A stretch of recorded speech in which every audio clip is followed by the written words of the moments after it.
Joel Berman reading the short story Godshot. Harry Betersdorf IV was a wealthy man. He owned Betersdorf's department store in downtown Manhattan, a high-end palace of garments for the wealthy and well-heeled of the Big Apple. Harry's great-grandfather, Harry, his grandfather, Harry II, and his father, Harry III, had left him the store, each dying in their 50s of pancreatic cancer. It was the family disease that had stumped the best doctors from the Mayo Clinic, Sloan Kettering, MD Anderson, and City of Hope. The disease would not take Harry IV, said surgeon and Professor Filbert Thremple of the Mount Sinai Hospital in Manhattan. At age 40, surrounded by his second wife and 4 children, Harry was ushered into the hospital for an elective pancreatectomy, the so-called Whipple procedure. He was a non-smoker and non-drinker, a third-degree karate expert in excellent health, and all x-rays had confirmed that there was no cancer anywhere in his body. His father, Harry III, had been carefully watched and given a clean bill of health up until the day he complained of abdominal pain and was found to have a small cancer in the head of the pancreas, which had already spread to his liver and lungs. Surgery, radiation, and chemotherapy did not stem the progression of the disease, and Harry III was gone in 3 months. This was not going to happen to Harry IV.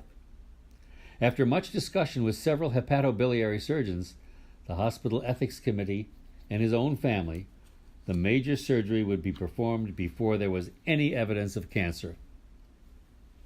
The procedure took 4 hours in the hands of 2 surgeons who specialized in pancreatic surgery, and he did splendidly, spending only 4 days in the hospital before being sent home to the mansion on Long Island, with a team of nurses and daily visits by Dr. Thremple and his team of surgical residents. There wasn't even a blip on the horizon of his recovery, and within 3 weeks he was back at his splendid office on the 30th penthouse floor, richly appointed office in the Betersdorf department store. 2 months later, he was ready for his yearly big game hunt in Zimbabwe with his closest friends, attorney Marvin Schlepnick and Nick Wilson. His only son, Harry V, 19 years old, would accompany them on the hunt.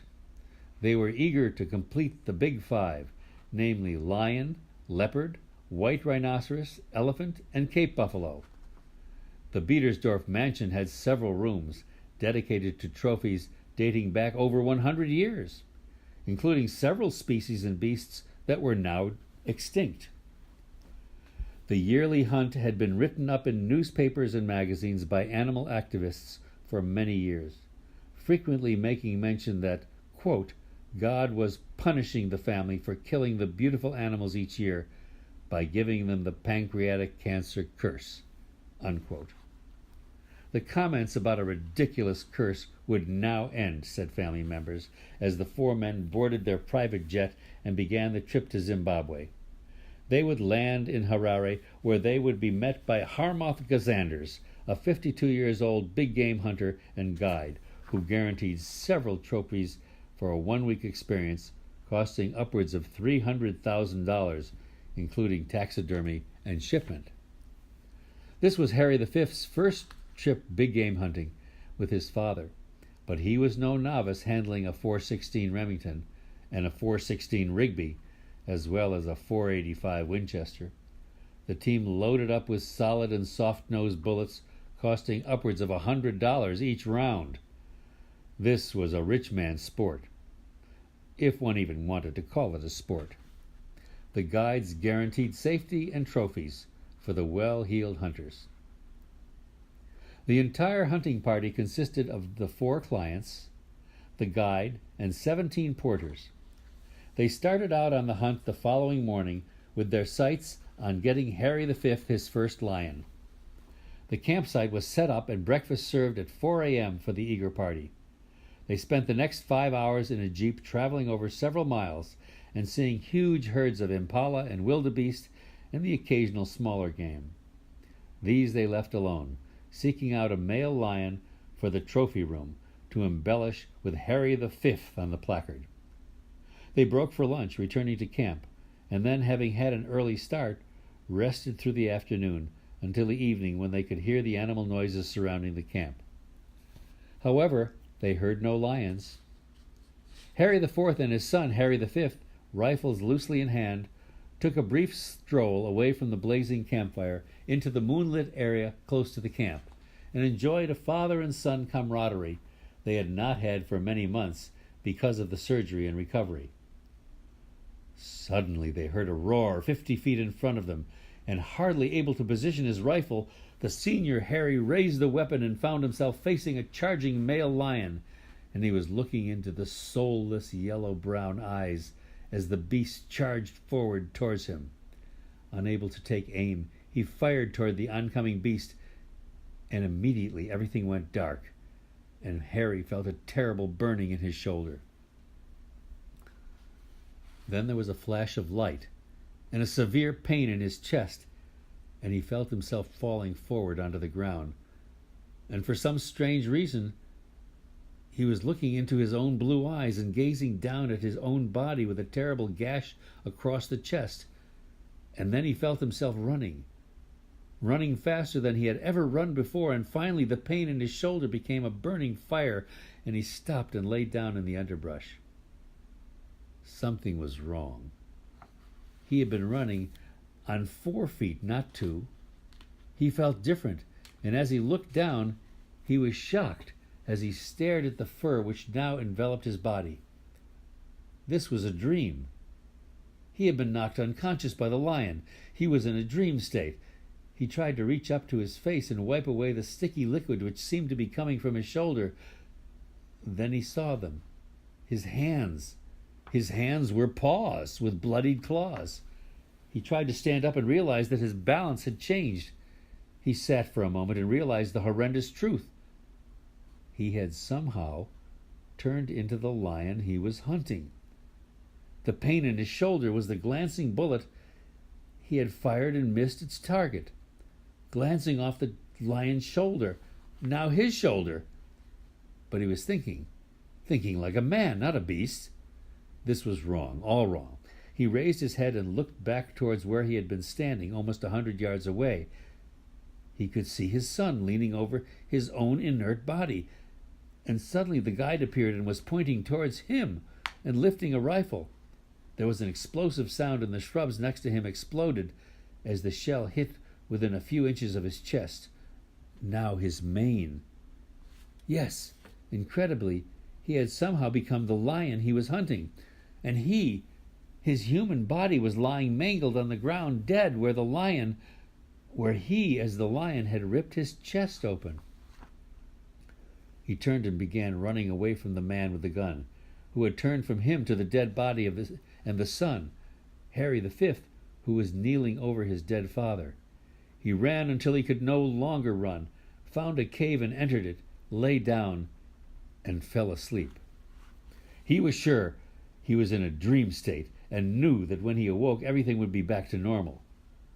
But several hours later, under a cloud-covered moon, he arose and took stock of himself.